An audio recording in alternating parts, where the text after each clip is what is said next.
Hey guys, it's Jenny. Welcome back to the Bookworms Buddy. It is time for Thriller Thursday.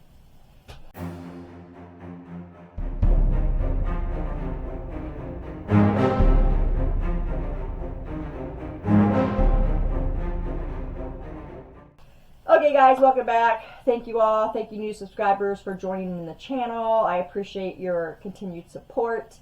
So, what am I going to talk about for this Thriller Thursday? I'm going to talk about No Exit by Taylor Adams. Now, you guys, if you watched my wrap-up on Sunday, then you will know a little bit about this book.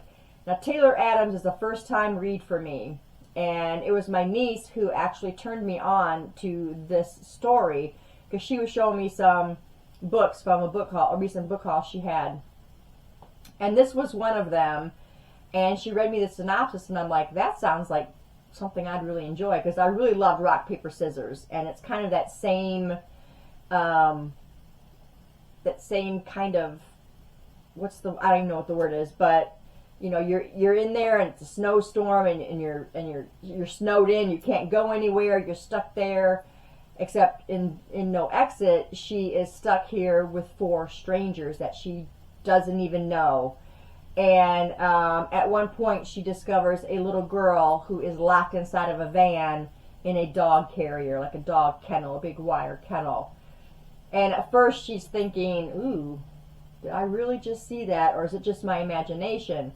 So she kind of played it off as her imagination, because the first thing she saw was just a hand on a bar. But she couldn't stop thinking about it. She couldn't stop thinking about, what if that is a little girl out there? I mean, can I save her? And just trying to deal with the people that she is currently snowed in with, and trying to figure out who she can trust. So she's trying to methodically think about the order of things, like, you know, what car is most snowed in, which one is least snowed in, and that maybe she could, you know, figure that out. She didn't want to just come right out and say, hey, when did you get here? When did you get here?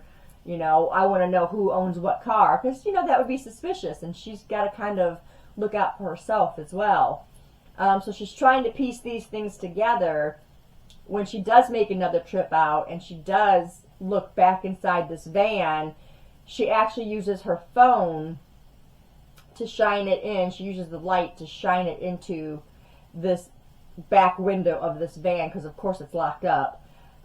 And that's when the little girl comes forward into the kennel wires, and she sees her, and now she knows for sure that there is a little girl indeed locked up out there, and who is the one that is doing it. And she has no idea who she can talk to, who she can trust. And the things that Darby goes through in this book trying to protect this little girl is crazy.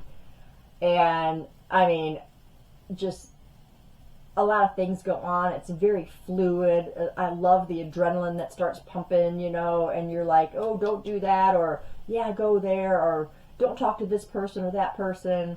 Yeah, so it's really, really well written. I really enjoyed this story.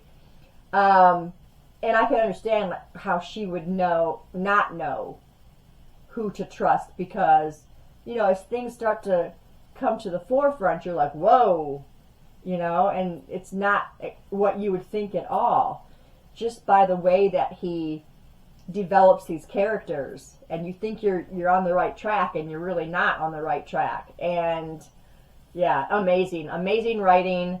I will read more about this author in the future. I ended up rating that book 4 stars.